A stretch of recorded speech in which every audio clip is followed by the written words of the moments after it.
በሰርጉ ዕለት ከሌሊቱ 8 ሰዓት አካባቢ ሙሽሪትን ካረፉበት ሆቴል ጥሏት ወጥቶ ይሄዳል።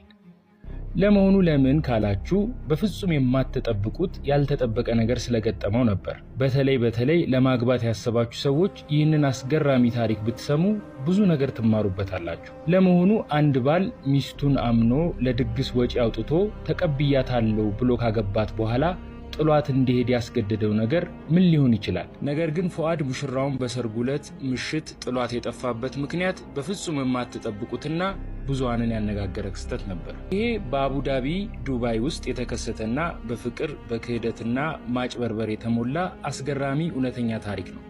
እንደምትዝናኑና ትምህርት እንደምታገኙበት ተስፋ አደርጋለሁ። ታሪኩ የተከሰተው በፈረንጆቹ ኦክቶበር 12 2022 አካባቢ ነው። ቦታው ደግሞ አቡዳቢ ዱባይ ውስጥ።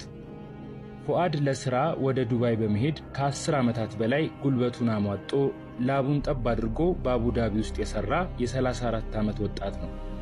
በእምነቱም ጠንካራና ባገኘው አጋጣሚ ወደ መስጂድ በመመላለስ የሚሰግድ ጠንካራ ወጣት ነበር። ፉአድ እንደ ማንኛውም ትዳር ፈላጊ የሁል ጊዜ ዱዓው መልካም ስነ ምግባር ያላት በእምነቷ ጠንካራና ውብ የሆነች ሴት ማግባት ነበር።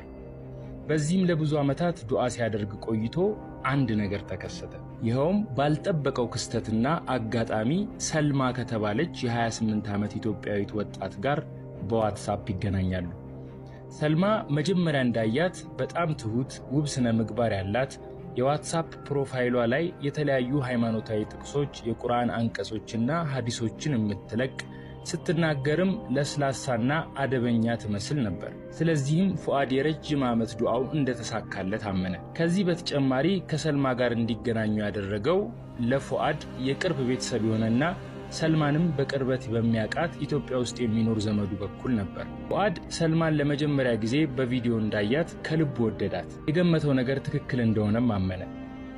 ከሰልማ ጋር በስልክ በሚያወሩ ጊዜም ሰልማ እኔ አላህን የሚያስደስት ምርጥ ትዳር እንዲኖረኝ ይፈልጋለሁ፣ እንደዚሁም አንድ ላይ ሆነን እስከ ጀነት በፍቅር አብረን እንኑር ምናምን በሚሉ በርካታ የፍቅር መግለጫ ቃላት አዥጎደጎደችለት። አንዳንዴም ጠፍታ ከቆየችበት ስትመለስ ከሴቶች ጀማዓ ጋር ቀጠሮ ነበረኝ፣ መስጂድ ውስጥ ነበርኩ እና የመሳሰሉትን ምክንያቶች ስለምትነግረው ፉአድ ትክክለኛ ለትዳር የምትሆነውን ሴት እንዳገኘ አመነ። ይህንን እድሉንም በቀላሉ ማሳለፍ አልፈለገም። እናም በጥቂት ጊዜያት ውስጥ የስልክ ግንኙነታቸው እየዳበረና እየጠነከረ መጣ።